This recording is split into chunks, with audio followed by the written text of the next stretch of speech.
Okay, everybody, so this is the day I've been looking forward to. Got into this pretty awesome shop, which I'll go over that in a second. But grabbed all my trinkets and parts and crap, and we're going to straight axle this thing. This truck is not leaving this shop until it has a Dana 60 front end under it. So I'm a little curious though. I'm going to go around, measure the truck. I want to see where it sits now and where it sits once we're done. I'm kind of curious if the truck is leaning any. I wouldn't be too surprised if it is, because I do have a pretty good sized toolbox that's mounted on the driver's side, but it moves around. Like it's on a pivot, and we'll cover that another time. But it's actually centered right now. So I am curious if there's something going on with the front end or the leaf springs or whatever. I don't know. Never measured it. We're going to find out. So I'll grab the camera, grab a tape measure. Let's see what we got.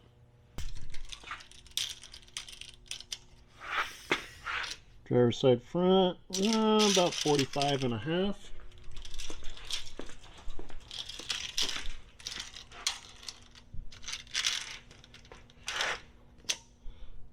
$45.25-ish. Let's see if the other side of the truck is the same.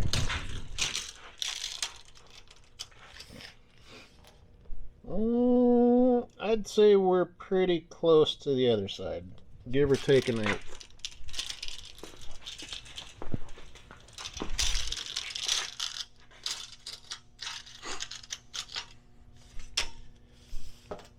Okay, so this truck actually sits fairly level side to side. Like I said, I got my toolbox here. Well, I got some junk over there on that side, so maybe that's why it is that 1/8 inch difference there. But yeah, so got enough room to get the Gladiator in here. Got a skid steer.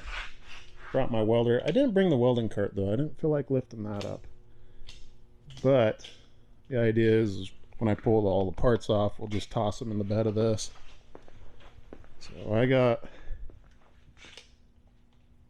got a bunch of junk over here. Alright, so I need to mention where I'm at. In Lubbock, Texas. It's a buddy's place. This guy is no joke. Like, I can't believe he let me come in here and pull his rig outside to sit in the rain. It's trying to snow. It's like 38 outside, and it's going low. So, but I want to try and keep you filled in with this guy, because he's looking to start his own overland and off-road shop, and he's got a little bit of experience, quite a bit of experience with that already.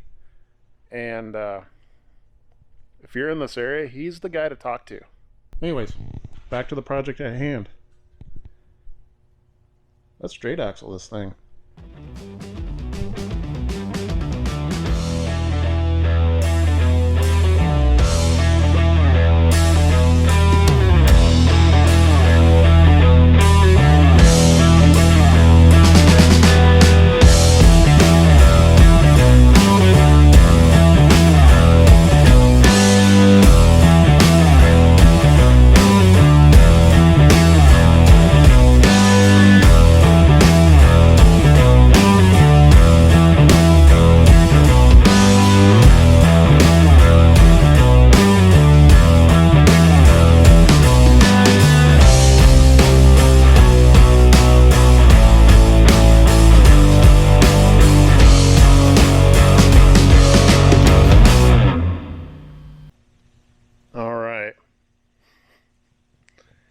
Been like 4 hours now.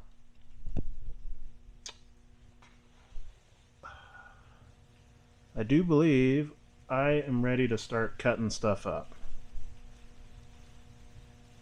And it's a little scary. kind of no going back from here. So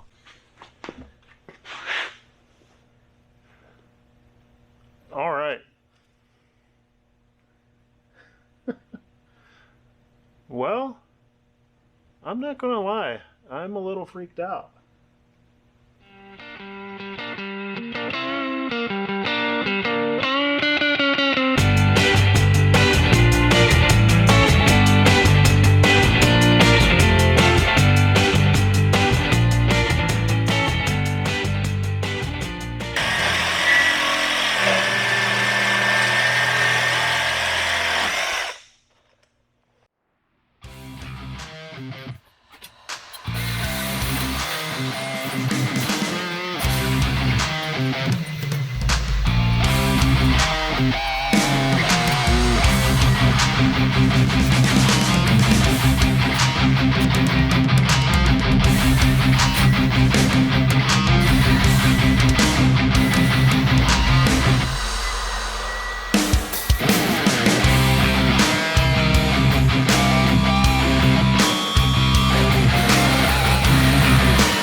Okay, so got the frame all stripped down.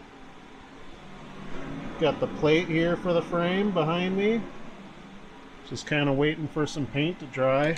I ordered some Steelit and it didn't come in the mail.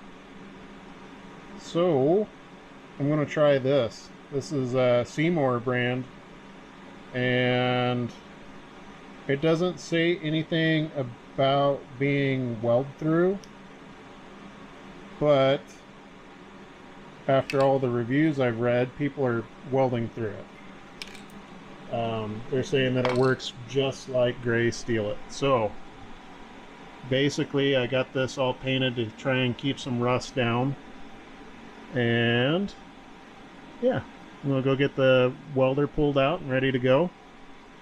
Not really the prettiest job, but that frame plate's gonna hide a bunch of stuff too, so I'm not super worried. But I'm excited. This side looks pretty good. What sucks is I haven't I haven't done the other side yet. But this is the hard side with all the brake lines and wiring and everything.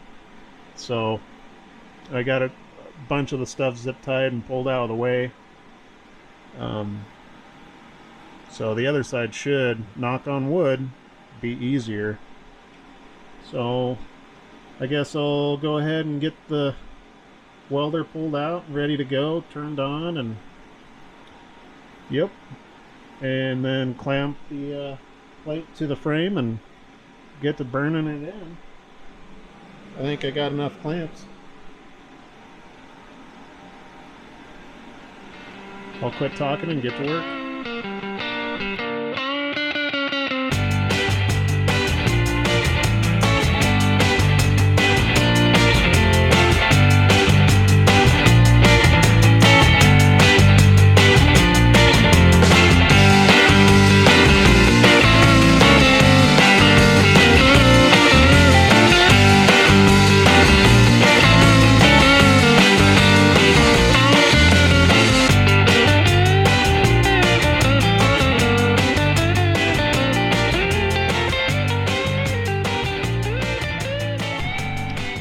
Well, I screwed up. So let me show you. So, I'm all happy. I got this plate put in. It's looking good. I took my time so that way it doesn't warp the frame.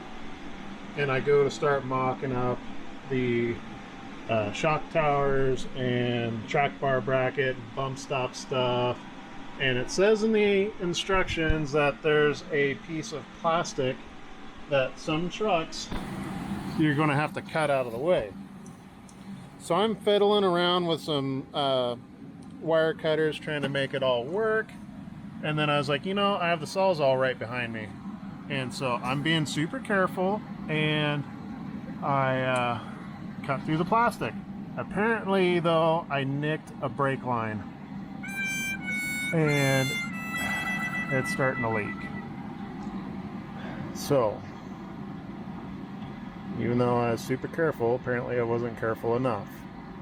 So I don't know what I'm going to do with that yet. I don't know if I have to just continue cutting through it and then flare it and put a union in there now, or I don't know. I guess tomorrow I can run to the dealership and see if I can get that brake line and see if they have it really. But I was looking online and can't really find replacements. So it might be one of those things that I'm just going to have to try to figure out how to fix. So that's a bummer. But this frame plate on this side turned out pretty dang nice, I think. And it's getting late. I think it's 11 o'clock right now. I think it's 11 o'clock. Kind of want to start the other side because I still got to cut all the brackets off. But I think that with this brake line getting cut, maybe I need to call it a night.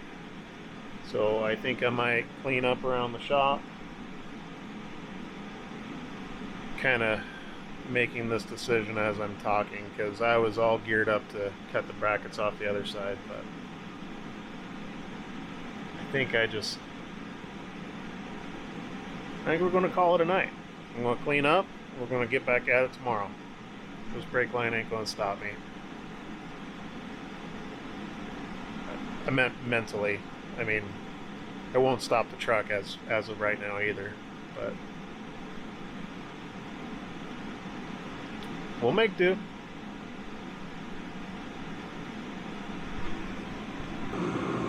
All right. So it's a new day. Sorry, I got the heater running. It's pretty loud, but it's cold in here. So I think first things first, I need to fix the brake line that I screwed up on last night. So went to local Harbor Freight, grabbed the double flare tool. I think I have enough wiggle room in there to where I can patch the line up and not actually have to replace it. So we'll start there.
Holy cow, this is some tough brake line.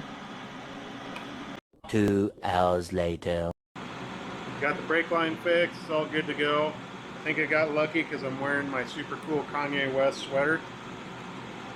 You know, like what, $900 sweater or some crap like that, when you can just go get a $10 sweater from Walmart and just burn the crap out of it. It's the same thing. Good job, Kanye. Okay, quick rant though. I've been wearing some safety glasses when I know I should, and I went to go get a new pair because the old pair was all scratched up. You'd think maybe $2, $3. $10 for a pair of safety glasses. No wonder why people use safety squints. What the heck is this all about? Whatever.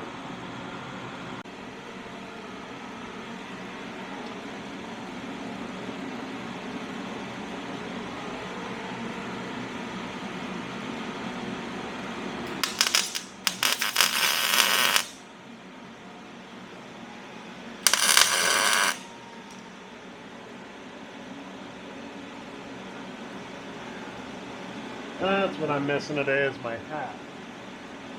Ow, that hurt. If you use one of these ESOB helmets, you have to wear some sort of a cap or a hat or something, because on the sides here, like your hair gets worked into it and it rips it out. Like, ESOB needs to get their act together on that because this is ridiculous.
Okay, everybody, so here's the deal. This is what we got going on.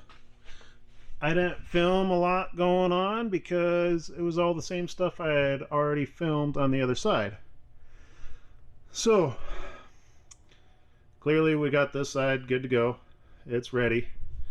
The one thing, or well, I guess more than one thing, I had got the steering box brace in and the new pitman arm installed, and I also got the new cross member, the new transmission cross member, and the link mounts installed. And WFO did an amazing job with this. These things are sweet, and it's already got an upper link mount in here too. So in the future, if I decide to go 3-link or 4-link, because it's on both sides, I can. So I can expand off of this. Pretty happy about that. That's cool. So the one thing that did happen that is a bummer is for the transfer case and everything to drive together with this new axle, you have to put the actuator from the original differential. If you don't buy this cross member, you got to zip tie it up somewhere. But this thing's pretty cool. It has a dedicated hole here that you stick that actuator in, and you have to plug this into it. And that way, when you put it in 4-wheel drive, the truck thinks it's in 4-wheel drive. So everything drives together, and it doesn't give you like check 4-wheel drive codes and crap like that. But in my typical fashion, I go to remove it from the diff, and the whole thing just shattered. So I gotta buy one of those. I gotta buy $100 and some odd dollar sensor just to make the computer happy. It doesn't do anything anymore. It's not going to engage the diff, but it'll keep the computer happy. So we're going to do that, I guess. All the parts stores are closed at this time. I think it's got to be 11 at night right now. I'm kind of running the tweaker hours right now. But what we got going on right now is I'm ready to put the axle underneath this thing. So we'll go ahead and get this axle pulled out and sling it underneath the truck, and I'll grab the camera again and we'll go from there. Alright, so another update. I got the links in, I got the shocks in, and the axle is sitting at full droop. And this thing looks awesome. Look at that. So I got all but one link in right now. I was kind of fighting the angles of the bolts. So I was like, I better maybe get it at right height, or at least get the axle up, because it was drooped out further than that. So angles were kind of fighting me a bit, but I'm going to measure up that link, get it in there, and this thing's going to be sitting on the ground in like 20 minutes. Knock on wood. Hopefully that doesn't bite me. Alright, I'm going to put the camera down and get back to work. Alright everybody, I just came up with a trick on how to pull these U-joints apart that have the plastic retainer in them. Normally you got to warm them up with a torch and get them out. I've never done these before. Hi Ella. But I don't have a torch with me, and I learned from an old hot rodder years ago that really a way to get like races or wheel bearing races out of the hubs, grab your welder and put a bead around it, because it'll get hot, but also the weld will contract the race and it just falls right out. Well, I did the same thing to this U-joint here.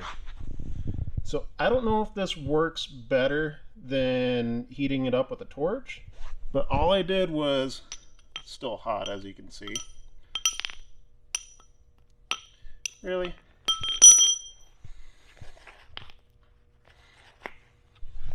All I did was put a weld around each cap. I spun it over and tapped it with a hammer, and it just fell straight out. Like, no fight whatsoever. Easiest U-joint I've ever done in my life. So if you're looking for a way to get these U-joints out with the plastic retainer, highly recommend trying that. It worked amazing. So good luck. Hopefully that helps. So I took a break from working on the truck for a minute to go and get some washers at one of the local Tractor Supplies here. And I'm sitting here eating some lunch real quick, and I'm just sitting out in front of a field. Look at all these gophers or prairie dogs, I don't know. But there's a whole colony. Like, look at this guy, he's zipping. Oh, he forgot what he was doing.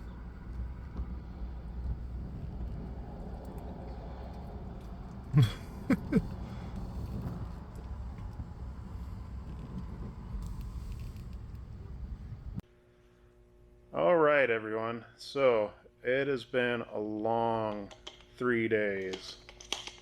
I kind of wasted some time in areas I probably shouldn't have, but I think it turned out pretty good.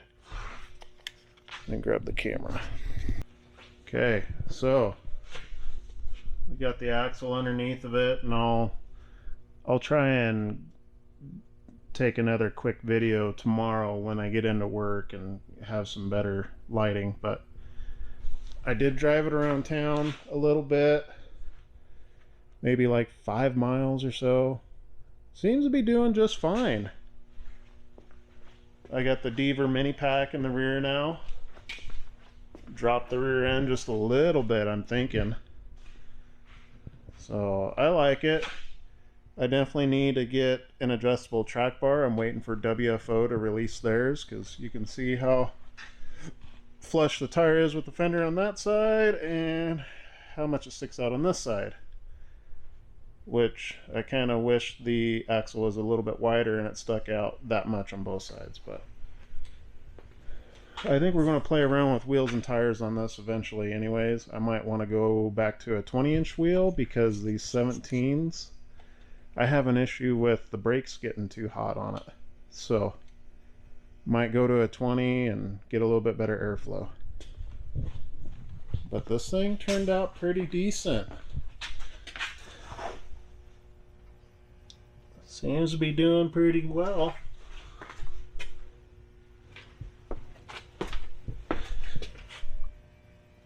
I'll definitely let you guys know more tomorrow.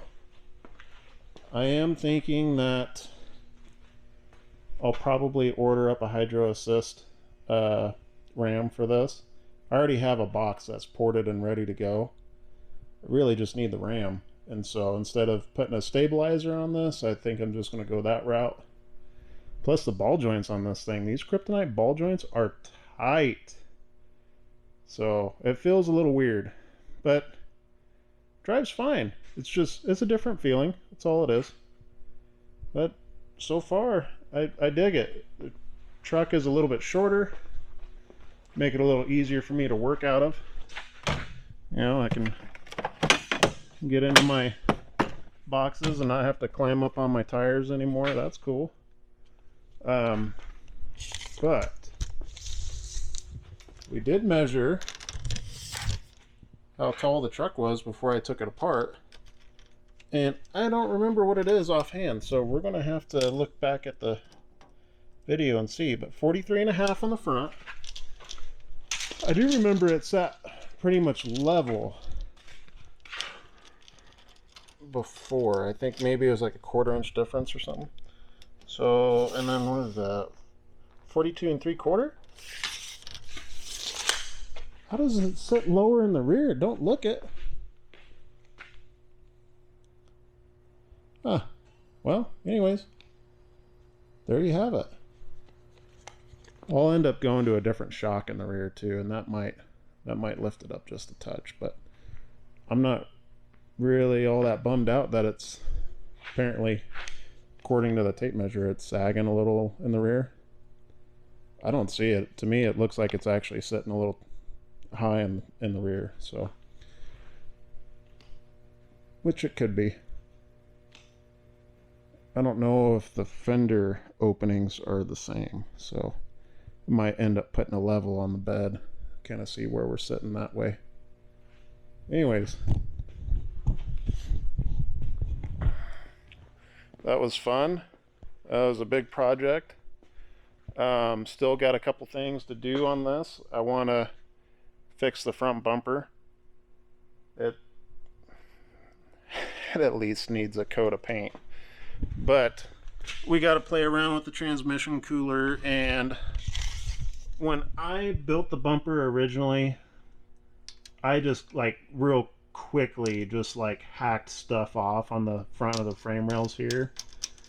So I want to go through and grab some plate and clean up all these cuts, make them even on both sides, make it look good, and then either have to build a new skid plate or modify the old one, so that way it at least goes down to here and it'll cover up the oil cooler. I might move the oil cooler up too. We'll play around with that. We'll see what happens, but I think we're on the right track. Pretty happy. So I was driving it around town, hitting bumps and potholes and stuff, and I mean, my tires are cupped from the old front end, and I'm sure it's not balanced. I don't have a steering dampener on this at all, and I didn't even feel like it was going to attempt to try and do any death wobble. So I can't really ask for any more. So, but I'll do a follow-up with how it drove going down the highway at 70, 80 miles an hour, and wrap up this video. So hopefully I can get it edited and out the door and on YouTube fast. But pretty excited. Finally straight axled this thing. It's a good time. All right, everybody. So it is Monday, and I have officially driven this thing probably 150 miles or so since doing the solid axle. It drives okay. I don't want to get too crazy with it. I have some bugs to work out. I think that we're getting into the bump stops too soon. I don't know if I need to play around with the preload on the shock, but it feels kind of, the suspension doesn't feel like it's got enough travel right now. So I don't know. With this front bumper and the winch, I think that it might just be sagging too much. So I might need to put a little more preload in the springs. The ball joints on those kryptonite ball joints are so freaking tight that it has memory steer going down the road, and I'm not a fan of that. But in general, it doesn't have enough power in the steering box to turn the tires in some situations I've been in so far. So we are going to do the hydro assist on this and hope for the best. Otherwise that though, like it drives down the road fine. I still don't have a steering stabilizer on it, and I did like 75 on a rough highway with cup tires that I know need balance, because I can feel it driving down the road, but I don't feel it in the steering. So no issues with death wobble or anything. So I'm pretty happy about that. That's pretty awesome. And I could tell that once we work out some bugs, it'll be a pretty sweet setup. I've already had to put it in 4-wheel drive, and I had to use that. I had to go out to this dozer. It was out in the landfill earlier, and it's flooded out there. Matter of fact, it was so bad that oil actually got all over the truck. Like, I couldn't see out the windows, nothing. Like, you can still see residue after I spent probably $50 at the local car wash, and it doesn't even look like I washed it. So that's what I do out here is a totally different deal. So, but I like the truck. 4-wheel drive works good. I like the height of it now. A little easier to get in and out of. So I'm getting old and crusty. Oh, that's where that guy went. I had to hose down the engine. I don't have the inner fenders on, and so all the oil crap got all inside the engine compartment. So I stole some simple green and hosed her down. But yep, hubs work, 4-wheel drive works, everything works. I needed it.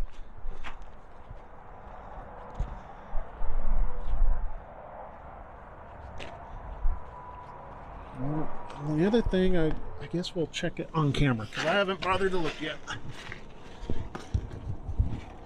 My steering and the track bar are just way too close together. I need to figure out what that's about. That could also be a lot of, well, I don't know. It shouldn't be. I need to reach out to WFO about that. Otherwise that though, like, work out some bugs, and I think that this thing is going to drive really awesome. It already drives better than what it did. Even driving it down the road, you can kind of feel like there's not as much resistance, not as much rolling resistance going down the street like there used to be. It just wants to roll and keep on going. So happy with that.